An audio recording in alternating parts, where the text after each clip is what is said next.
Hello, my name is Scott Lubaroff. I'm professor of music and director of bands at the University of Central Florida and a member of the College Band Directors National Association Oral History Project Committee. I'm pleased to join CBDNA as part of this oral history project, an initiative designed to provide those in the profession and other interested observers with a historical look at the development of the organization, including its leaders and key initiatives and how the organization came to be what it is today. I'm very proud to welcome my special guest and dear friend, someone who I admire a great deal, Professor Craig Kirchhoff. We know Professor Kirchhoff, now retired as director of bands at the University of Minnesota, and prior to that at the Ohio State University, further back at Washington State University, the University of Wisconsin-Milwaukee. Professor Kirchhoff is a recipient of the Midwest International Band and Orchestra Clinic's Medal of Honor and the CBDNA Lifetime Achievement Award. He was the founding editor of the CBDNA Journal and the artistic advisor for the Windependence Wind Band series published by Boosey and Hawkes. He's conducted all over the world, including an association with the Tokyo Kasai Wind Orchestra, and has collaborated with and received critical acclaim from many of the most important composers and artists of the latter 20th and early 21st centuries. Professor Kirchhoff was president of the CBDNA from 1993 to 1995, and also a tremendous advocate for instrumental music education in our schools. He's living in Minnesota between the Twin Cities and a cabin up north, along with his wife, Liz, also a very accomplished music educator. I first met Mr. Kirchhoff nearly 30 years ago, and I'm grateful to have this opportunity to speak with him about his career and his reflections on the CBDNA. Craig, welcome. Thank you, Scott. Great to be with you. Fantastic to be with you, and I appreciate your time. Let's start with this. Could you speak to your own educational and professional background, sort of your career arc, and how that may have led you to your involvement with CBDNA? You maybe talk about whether there were certain mentors or colleagues or others that were strong influences on you along the way. Sure. Scott, it's great to be with you. And I started my teaching career at Wells Junior High School, which was an inner city school in Milwaukee. And I was there for 4 months. And then I had to go into the Army because I belonged to the 84th Division Reserve Band in Milwaukee, because it was that time during the Vietnam War where we were all dealing with that. So when I returned from my active duty responsibilities, I was then transferred to John Marshall Junior Senior High School. Strangely enough, and that's in Milwaukee. Strangely enough, that's the school, junior senior high school, where I went to school. And Michael Yindro was my band director and was really probably the first real mentor and inspiration musically in my life. And so I was fortunate enough to be able to step into his shoes when he decided to transfer to one of the middle schools. Although I felt like, my feet were always held to the fire by my own inexperience, but it was a great opportunity for me to learn. And I couldn't complain about my feeder system because I was it. So we had two seventh grade bands, two eighth grade bands, what we called an intermediate band, and then the symphonic band, as well as a jazz ensemble that met before school in the morning.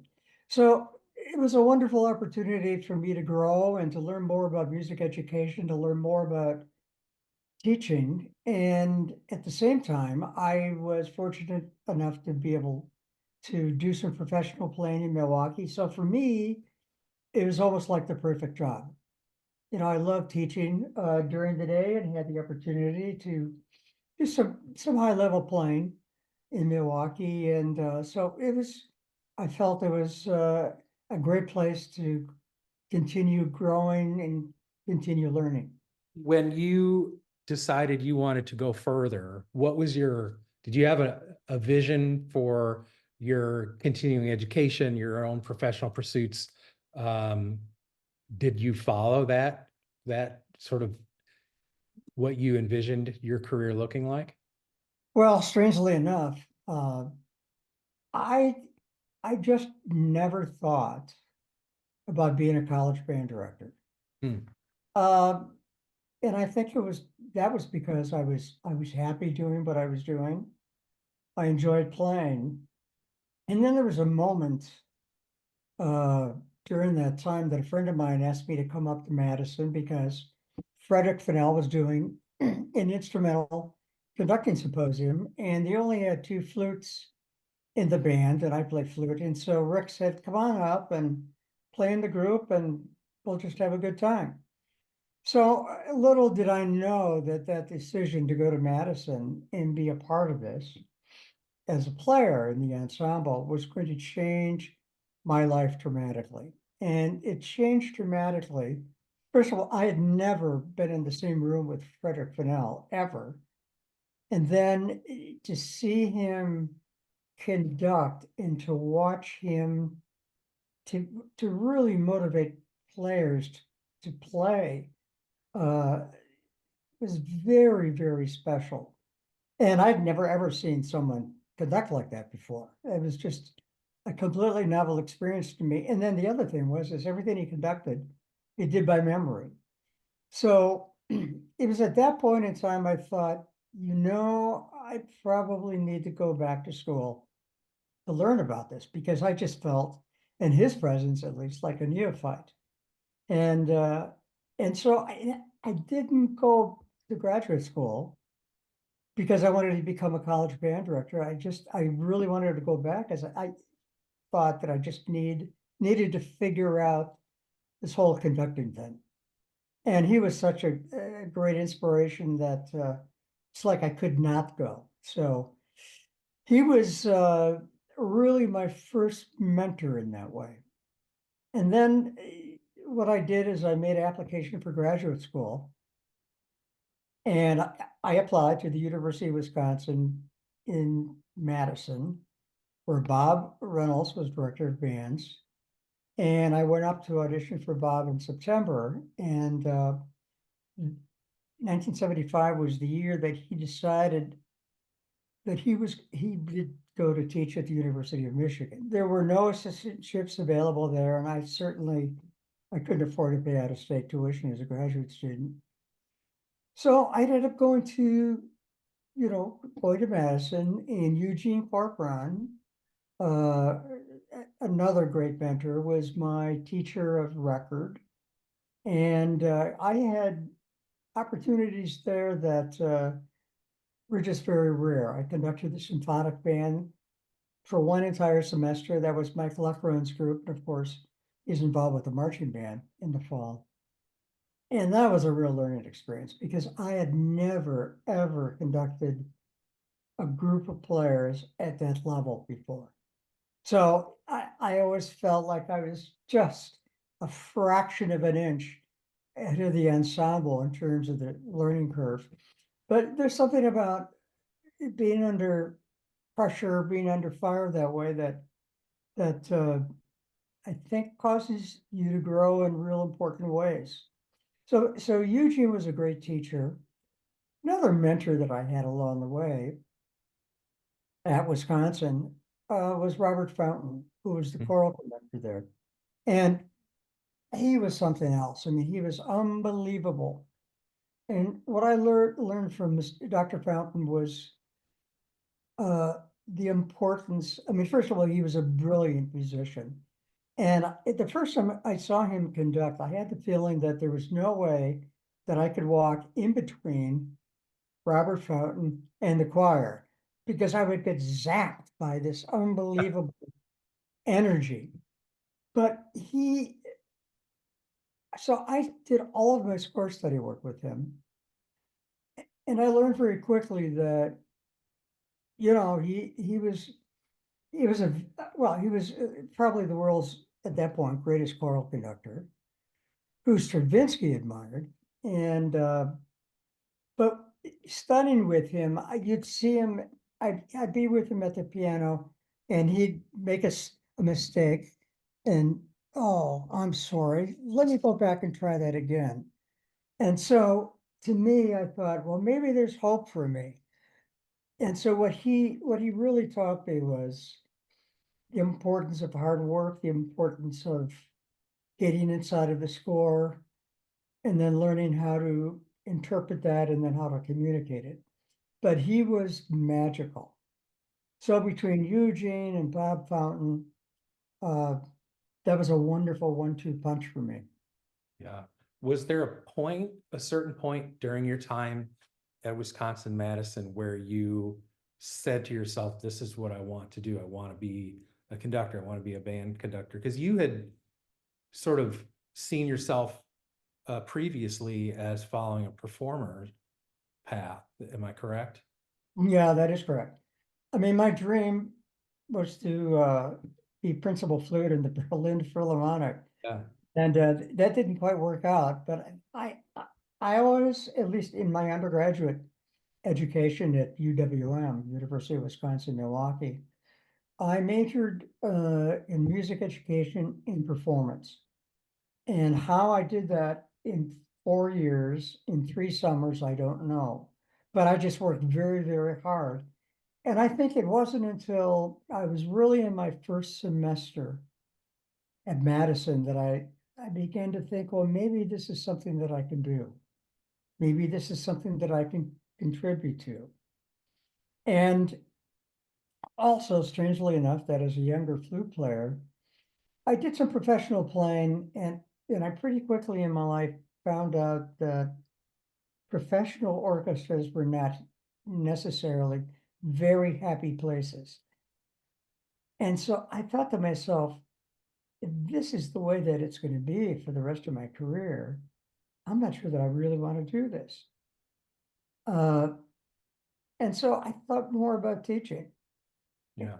thinking that perhaps I can have a greater influence doing that than perhaps playing professionally. And that's really what got me started. And of course, Frederick Cannell, fortunately for me and my other colleagues, was in residence at Madison that year, I think 8 separate weeks, Okay. which was a real gift. And that really hooked me from the standpoint that, number one, he was such an inspiration. And I began to believe that maybe this was something that I could do. And really, I had never thought about teaching at the college level before. I just didn't think about it. Yeah. I have to wonder if, or have to think if that your time with Fennell, given the sort of the attitudes within and about our profession were also so impactful, because your reflection on your experiences both with corporum but in the choral conducting, and as an aspiring performer, realizing just how your musicianship could manifest itself seems to me to be reflective of what sort of this change that our profession had at that time had been going through for 20 to 30 years. And we were no longer aspiring to be necessarily the best band conductors, but to be the best conductors, the best musicians. And so much of that was a part of Fennell's influence. And you and I have talked previously at times about just sort of the divide that appeared in our profession, or the divide that developed in our profession between sort of opposing philosophies in that line. Am I going down the right path and thinking that, your time with Fennell really had an impact on you along that same line, and in encouraging you to realize your total potential and not just a single potential? No, you're absolutely correct. And another person along the way at Madison that I came across was Gunther Schuller. And somehow Gunther and I got along pretty well. And he's another person who believed in me. And but he was such a great musician with so many interests, and he had, and you think about the contributions that he made to the wind band, as well as being president of Tanglewood, Yeah. and all that he accomplished there. And what was clear with Gunther is that good music is good music. Doesn't this does not own that, or this ensemble does not own that, but good music, great music is it's just music. And Fred, of course, was conducting all kinds of things. And he was an inspiration because when he was sick, flat on his bed in the hospital, that's where he started thinking about the concept of the wind ensemble and the importance of trying to get the best composers of our time involved in a medium that they had pretty much ignored. So it was a set of interesting intersections. It had a huge influence on me.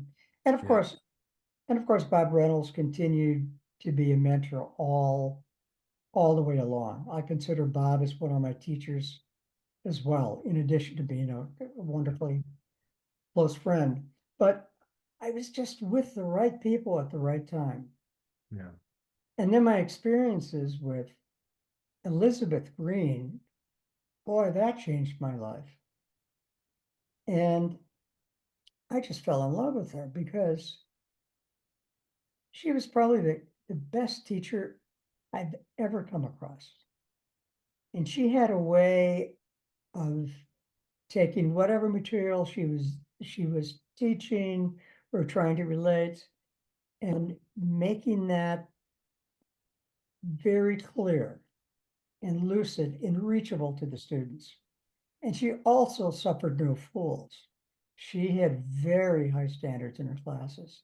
Right. And so over the years, she came to Ohio State several times, actually 4 or 5 times, and then to Minnesota. She visited us, I think twice.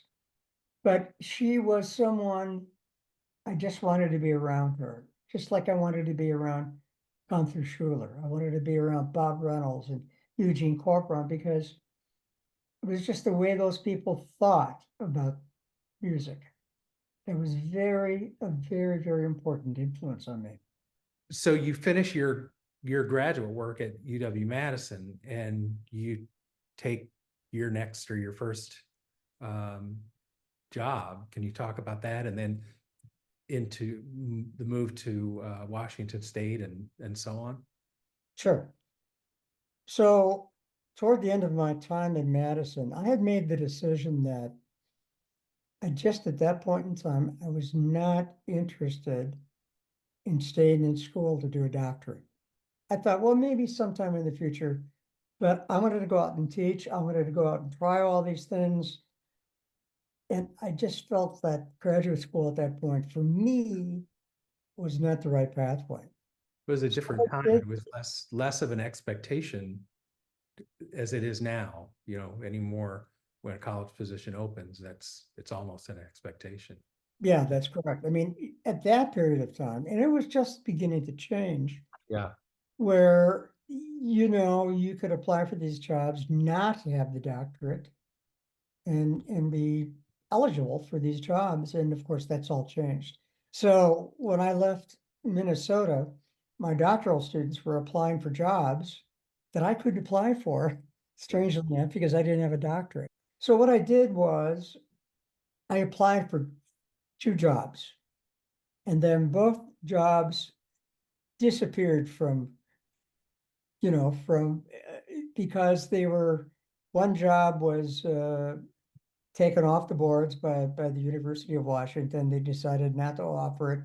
And I can't remember what the other reason was, but as a result, I had no job.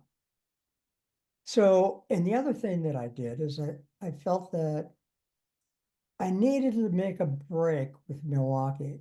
I needed to sever my ties with the Milwaukee public school system for no other reason that I just thought that would be the right psychological thing to do, not feeling like, okay, I can use this as a backup plan. So I just thought, well, I know it was a lot of risk, but that's what I did. So here I am. It's got to be the middle of June. I have no job, no job. So then I actually went out to Menominee Falls. My brother-in-law taught there for many years, but auditioned for a position at the high school, East High School, which is a wonderful school, with Ray Januziak. And I actually had to audition with the band. I just couldn't talk about things. I had to do it. Well, they eventually offered me the job. I got the job, and so I'm driving back from Milwaukee up to Madison, where I lived then, thinking, well, at least I have this. You know, I've got a job. I have an anchor, and I promised Ray that I would stay there. Well, what happened 2 days later is they reneged on the offer. The superintendent decided that we think if you're offered a college job, you're just going to leave. And we need someone who we think is going to stay. And of course, I'd promised Ray that if I get this job, I will be there. So here I am again, no job. So the pathway started when Stan DeRusha, who was then the director of bands at the University of Wisconsin-Milwaukee, called me and said, you know, we have a half-time position here, conducting the symphonic band, which was the second group, and then doing various things, teaching fundamentals of flute, fundamentals of saxophone, marching band techniques actually, and one semester I taught theory, and the University of Wisconsin Parkside also had a half-time position open. So between the two schools and the way the schedules were, I was able to do both jobs to come up with something, cobble something together that represented a full-time job. But I had to travel 140 miles a week, 240 miles a week for a salary that was not much more than my first year teaching, at the secondary level. What happened then is I had to apply. The Milwaukee job actually became a full-time position. So I thought, well, and Stan asked me to apply. I thought, well, why not? So I applied for the position, and fortunately, I was able to do well enough that they actually offered the job to me. But what happened in that position is the executive committee which means all the tenured faculty members were a part of the decision-making body that made decisions about hiring. And what they did is I don't want to get into it too deeply, but they decided to offer me the job at a rank and at a salary level that was much lower than what was advertised. And I think the thinking was, well, he's already here. Of course he'll take the job. Well, I decided, for some reason, I don't know why, but I did not sign the contract. It wasn't that I didn't mean to. In fact, I was going to the hardware store, buying paint to paint the living room, knowing that, okay, we're going to be here. And I just didn't sign the contract. And lo and behold, I got this phone call from Bob Miller out at Washington State University, who said, we want you to come and interview. And there was something about the state of Washington. I just love the Pacific Northwest that I thought, I think I'm going to do this. Not ever thinking I would get the job. So it's one of those things that I actually got the job and then decided to make that move to Washington State. And looking back, it was the right move. And it's hard to go to work for someone who doesn't treat you very well. Right. And that's how I felt. I just did not have a good taste in my mouth about UWM. So that's how I started at having my own position as director of advance at Washington State. And was there for 2 years and again, learned a lot. Yeah. So you're there for 2 years and then you moved on to Ohio State University. How did that position come to be? It wasn't something that you were necessarily seeking out, correct? Yeah, that's correct. So Bob Reynolds called one day and said, I think you should apply for this job. And of course, I told Bob, I said, no way. No way. They're going to be looking for someone who's got a lot more experience established in the field and still probably 20 years left in their career. I didn't fit those criteria. Bob said, look, just apply for it. So I did. And I actually kind of forgot about the fact that I had applied for the job until it was almost March of the next year where I got a phone call from Ohio State asking me to come and audition. And I couldn't do it right away because we had our high school honor band coming in and so again, I was not looking to move. So I go and audition, and lo and behold, I get offered the job. And that was a difficult decision because I felt very comfortable out of Washington State. I felt really good about having my own program and making what I thought were meaningful changes to the program.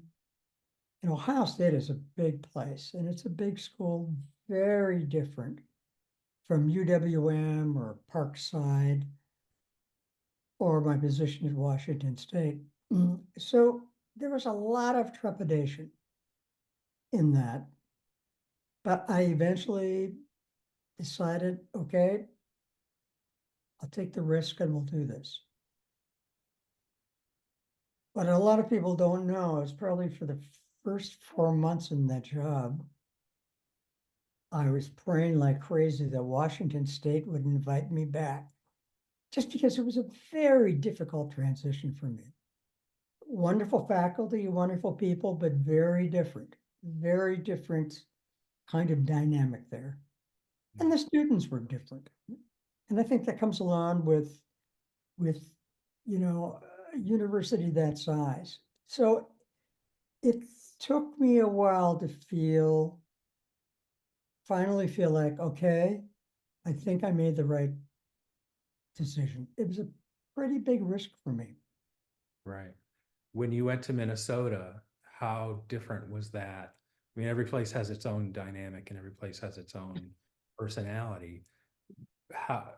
How different was Minnesota from Ohio State University?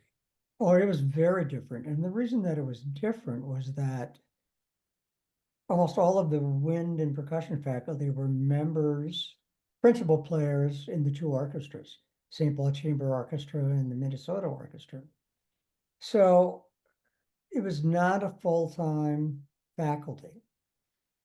So I think the only full-time faculty that we had at that point were flute teacher, clarinet teacher, trumpet teacher, trombone teacher. That was it.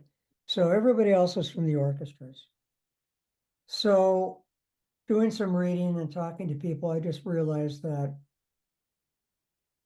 I'm going to have to be a much better musician and a much better conductor, just because of the level of the studio faculty.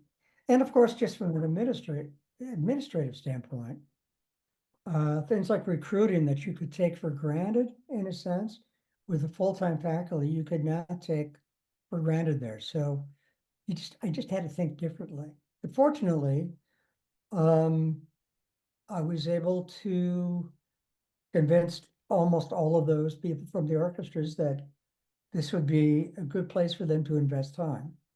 we were able to raise their salaries over a period of time. And so it was just a wonderful experience. So for instance, my first year there, I was able to negotiate a graduate woodwind quintet with TAs. So, so they were to function as a graduate woodwind quintet, as well as perform in the wind ensemble and the orchestra. And these were 5 students from Eastman because they wanted to study with people in the orchestras. But of course, that had its own challenges, but it was a very different dynamic there. Can you talk a little bit about how your association with the Tokyo Kasai Wind Orchestra came to be? Because that ensemble obviously has made some very important contributions, and your work with them led to some important contributions. How did that come to be? I assume through Fred. Yeah, it was almost a fluke. The Ohio State University Concert Band we toured Japan for 21 days. It was a great tour. And the last concert was a concert given in the Beethoven Hall, concert hall of the Musashino Academy. And I don't know how Fred did this, but I think he told everybody from the wind orchestra that they should go to that concert. And because it was our last concert on tour, there was a lot of energy and positive feelings. And it was, it was just one of those evenings that you don't forget. But I think as a result of that experience, and Fred guest conducted 2 encores at the concert as well. I mean, it was like a rock concert. But because of those positive feelings and so many people in the wind orchestra being there, what happened is I received my first invitation to go there, I think in the fall of '87. And that was an unbelievable experience. First of all, because I just had not spent that much time in Japan. Second of all, it's another one of these things where as you get into it, you think, how did I get myself into this? Because it was a lot of pressure. I mean, there's the issue of the language and the issue of very, very, very limited rehearsal time.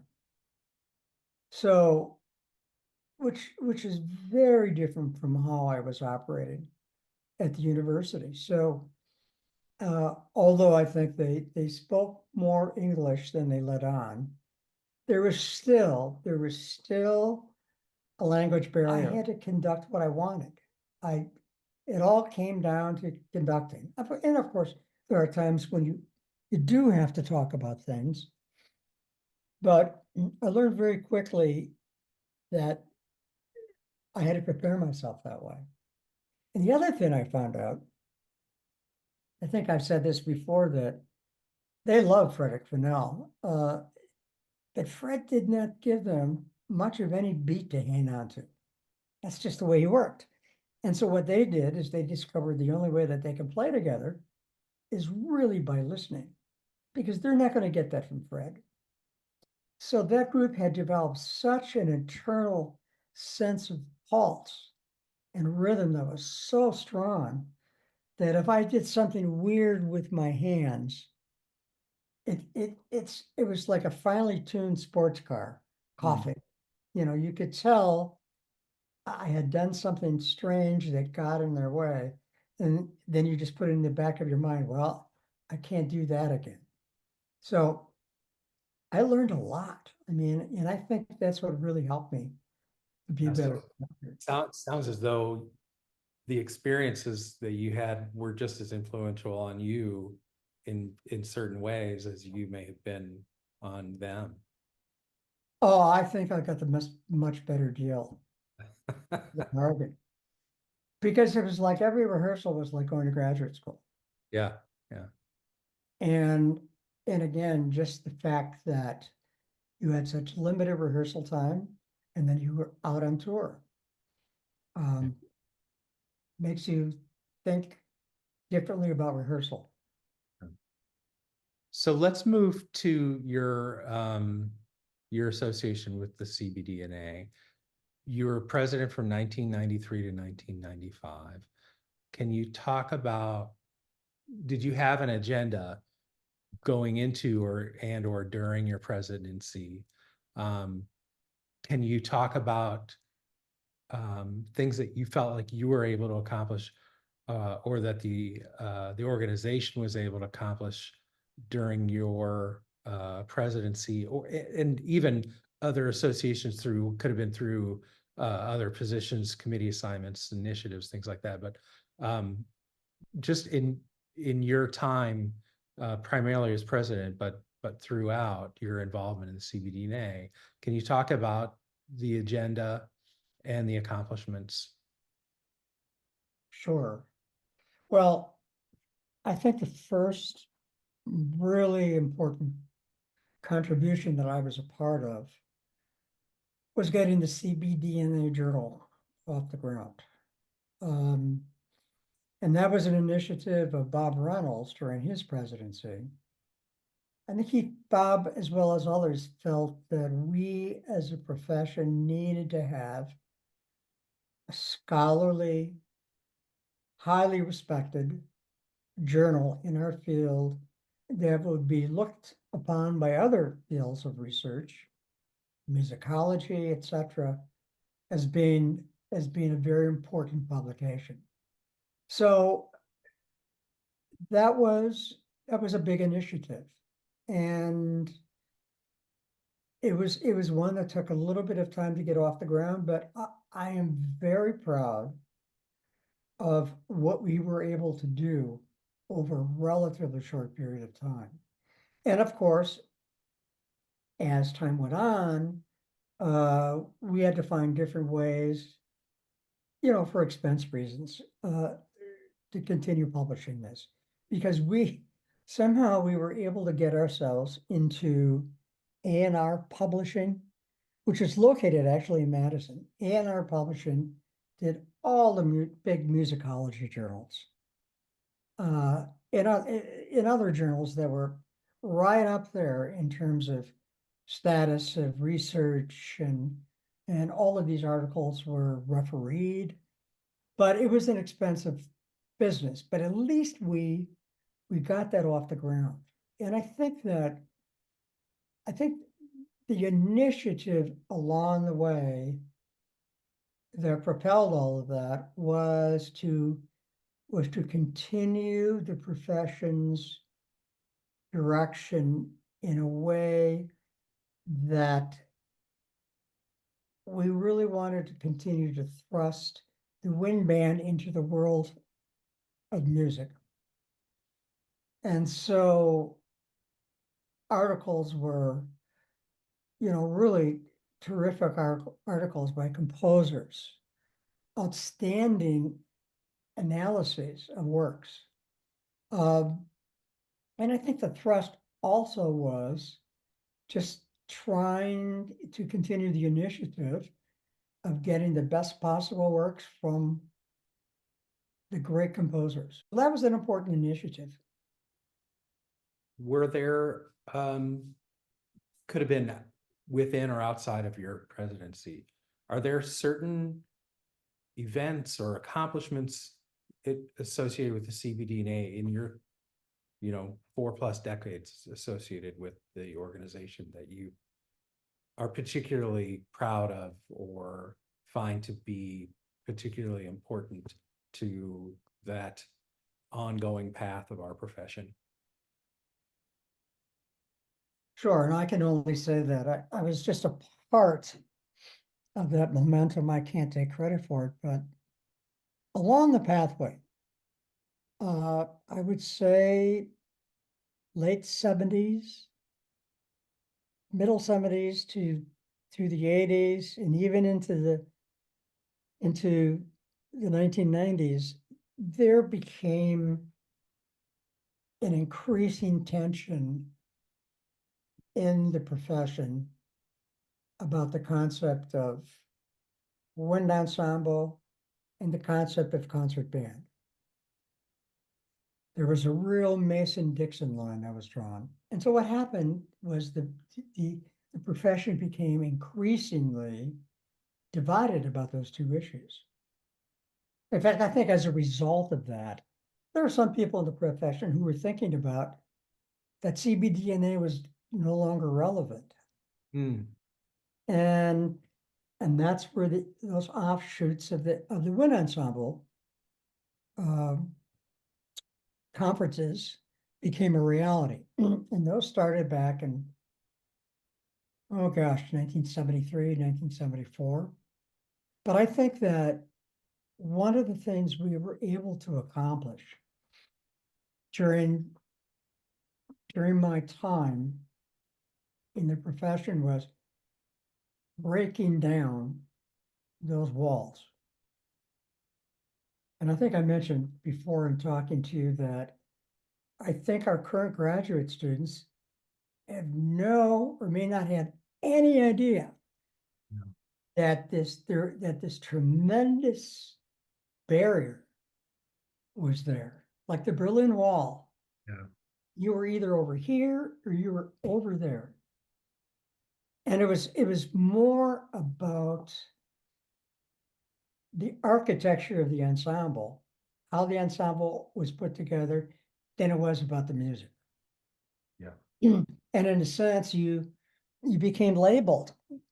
You were either a concert band person or you're one of those wind ensemble types. Strangely enough, many of us who had wind ensembles also conducted large concert bands. Like Bob Reynolds at Michigan had large, the Michigan Symphony Band, and also had a wind ensemble. And I think what was lost in the process was what experience is really best for the students. And I think the answer to that can't be answered by how big or how small the ensemble. But that can only be answered by the quality of the music, the diversity of the music. And of course, today we're talking about underrepresented composers. That's an important issue. So I think that that Berlin Wall, if you will, has been slowly chipped away. It was never about, like you said, the architecture of the ensemble. When Fred developed the concept of the wind ensemble, that was it. It was a concept and not a directive that put the focus back on the music and on the artistry and on the pedagogy, and that became the focus. And that seems to have been for quite a while that piece that so many people in the profession missed, probably not intentionally, but just didn't realize that it was about the big picture and not the minutia of how the instrumentation or the size of your ensemble. Exactly. And because I remember when I first started in the profession, people would choose where to go to graduate school based upon what kind of sound they wanted to develop in their own bands. Yeah. So if you want this sound, then you go and study with this teacher. If you want this kind of a sound, you'd study with this teacher. And which actually, my own way of thinking, really had nothing to do with music, but was again just a part of that dividing line. And a lot of that is, in fact, I would say 90% of that is pretty much gone. And it's a thing of our past. But and the other thing that happened with all of this, Scott, is that during this period of time, more and more conducting symposiums began to become available with the intent not to make people look better, but just to create better communicators. Yeah. Because I think that even at one period of time, I think it could be said that that there were some people who subscribed to the theory that conducting wasn't important. It just wasn't important. It's what kind of a teacher you are. And we both know that it's a combination of all of those qualities.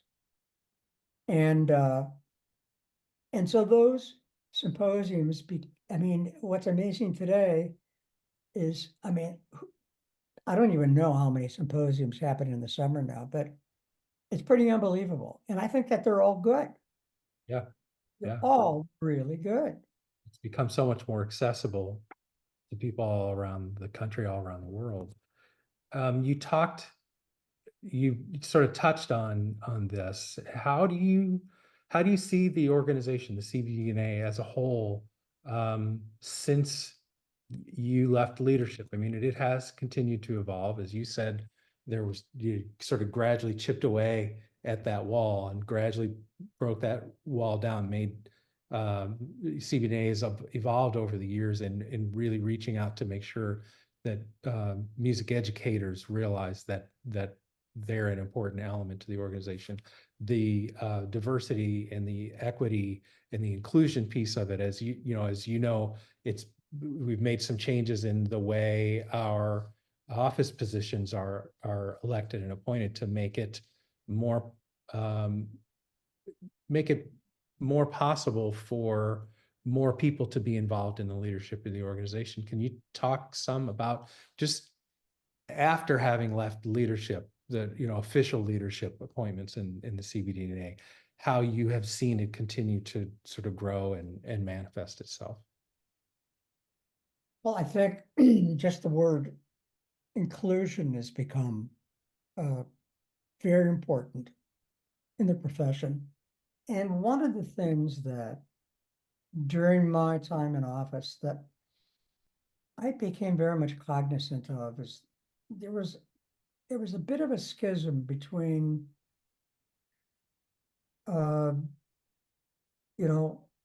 using the term small college conductors versus people who are teaching in large institutions. And I began to feel like people teaching in small colleges were getting lost in the shuffle and beginning to feel as though their contribution was not as worthy as other people in bigger schools. And I don't know if we ever solved that problem, but it was one that certainly existed then. And I think that's just something that we have to continue to work on, to be more inclusive of people who are working really hard in the smaller schools. And then try and help facilitate for them with oftentimes limited instrumentation works of real merit. Leslie Bassett was involved in that. Colors and Contours was a small college piece, Yep. or a small college commission that was meant to, in a sense, provide a really worthy piece of music for an ensemble that doesn't have the resources that large ensembles have. So I think not only being inclusive of underrepresented composers or women or people of minorities, or we just need to continue to become more inclusive and work toward that end. Yeah. The other thing something that I do worry about, and that is, I think that there's a certain attitude. I mean, this is my thought only, that your place in the profession and your value to the profession is oftentimes evaluated by what kind of a school you teach in. And I think that most of us know that it's not where you teach, it's how you teach. But, and what I'm worried about is that younger people in our profession see those positions to be attractive. And they continue to, try to get to the next level. And I think what's really important is for people to stay someplace and make a difference. Yeah. Yeah. And not just try and get to the next level. Yeah. Let me follow up on that actually with a couple of questions on the backside. Is there advice that you have for someone who, whether it be someone who is thinking to themselves that they might aspire to advanced degree study in conducting, or perhaps they think they would like to pursue a teaching career at the collegiate level? And do you have advice for them on sort of formulating their path? And then also, for those that are just entering the collegiate teaching profession, about beginning the relationship with the CBDNA? Now, that's another difficult question, but I think for people who are interested in following this pathway, I think what is absolutely critical is that they devote as much time as possible to becoming the best possible musician that they can become. Because musicianship, I think, determines everything. And I think that some people have in their thought process that their pathway is how well they conduct, rather than what kind of a musician that they are. That's a very general statement by me. And that I may be the only one that has a feeling, but I think that all the great conductors that I know in our profession or in other professions, they're all great musicians. They're fantastic musicians who have developed a skill set to be able to operate at that high level. And as I always say in symposiums, conducting is not a movement art, it's a listening art. And how you listen determines everything. Everything. So I think that students interested in pursuing this pathway just have, their goal needs to be, they need to become the best possible musician that they can be. Also, I think they need to be very ecumenical musicians. If perhaps wind band is their principal focus, they need to be listening to all kinds of other music. They need to be going choral concerts, orchestral concerts, contemporary music concerts. So they have to be, again, ecumenical. And they need to be, I think the really wonderful musicians that I know, first thing I do when I visit someone's house is I like to figure out where their record or CD collection is, or their book collection is. And I'm just fascinated by what these people are listening to or what they're reading. And so I think people need to have that well-rounded ecumenical approach to music, and need to be aware that although they may never ever conduct Brahms 4, knowing Brahms 4, understanding it, listening to it, that's just going to make everything that we do better. And the other thing I think people have to realize that going to graduate school is just one step in the process, but the real learning comes from going to other people's rehearsals, watching how they work, and or going to an orchestral concert with a score. Not just going, but going with a score. So these little things that make them think in a bigger world than we probably all exist in, For instance, I think that, if you're teaching in the elementary school, and my wife did that for years, I have great respect for those people, elementary school teachers, middle school teachers. But if you're an elementary school teacher, Let's Go Band is not going to fulfill your musical soul. So you've got to figure out other ways to do that. And one of the most important ways, I think, is, for instance, the greatest gift I gave myself was a subscription to the Berlin Philharmonic Digital Concert Hall. Yep.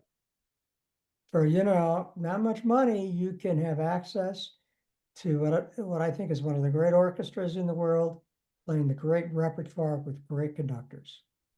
And that's another way to learn. Especially if I'm very fortunate being here in the Twin Cities because everything is close by. I can drive 10 minutes, be downtown and hear the orchestra, or drive 20 minutes to 25 minutes, be in St. Paul and hear the St. Paul Chamber Orchestra. Well, a lot of people can't do that because they're isolated, but that's just one way they can stay in touch with that. Yeah. Sometimes they need that push, and they need that connection or a resource. That digital concert hall is a fantastic resource. I pay for a subscription every year for my graduate students, my graduate conductors, so that they can do just what you described, which is to broaden their world. Also, by watching all these conductors, you quickly realize that there are all kinds of ways to communicate. Yeah. Yeah. And some of them may seem strange and like, how could anyone follow that? But it's amazing the music that they make, Yep. Which once again reinforces the fact that a person's intent and their willfulness to make music a certain way is more important than the conducting aspect. Yeah. So there's a lot to learn, Last thing, sort of a grab bag. Is there anything in closing that you would like to talk about, whether that be reflections on your career, on our profession, on the CBDNA, on instrumental music education, on anything? Well, let me just touch on music education for a moment. I think one of the things that I hope that the leadership now and the future leadership of CBDNA will do is to be, in whatever way it can be done, to be more invested in music education. And there are all kinds of things that I think we can do, but I think those secondary school band directors, or choral conductors, or orchestral conductors need to see us as a resource that we can help them. And so it's a matter of trying to think of ways to integrate them in a more meaningful way. I just think that for the future of the profession, and I think that we're all aware of, there's going to be a wall at some point where the demographics are not going to be what they've been in terms of number of students graduating from middle schools, high schools. So we're going to have to think differently about that. I mean, it's not an impossible goal, but I just think that we have to determine different strategies. And we need to depend upon the creativity of the profession to do that. The other thing I want to say, I have to pinch myself thinking that how lucky have I been to be in our profession. And I think of all the great people who came before me, all those people that we stand on their shoulders because of their work. And I also think of all the wonderful friends I've gained, who in their own ways are an inspiration to me in either one way or the other. The other thing I've come to learn is that being in CBDNA and trying to be your very best means more than just being the best musician and conductor you can be. It also means being the best possible person you can be. Sometimes people forget about that. Right. But that's very, very important. And there aren't very many professions that create the kinds of relationships, the kinds of friendships that all of us have gained in CBDNA. And so that's one of the real important contributions that has come to us now for years and years and years. And there's a lot to be learned by paying attention to what happened in the past and seeing how those people navigated the problems that they were confronted with. So I think we just need to honor the past and give those people due who were real important people in terms of change and motivation. And I guess that's all I can really say is how fortunate you and I mean, just think, our lives would have never intersected had it not been for the profession. It's true. So, well, Craig, thank you for taking the time to contribute to this project. It's very valuable. Thank you for everything that you've contributed to and meant to our profession. And thank you for everything that you've meant to me. Your friendship is invaluable to me. And it was an honor to spend this time with you and to just hear you reflect on a career with such meaning. So congratulations and thank you. Scott, thank you. Thank you so much.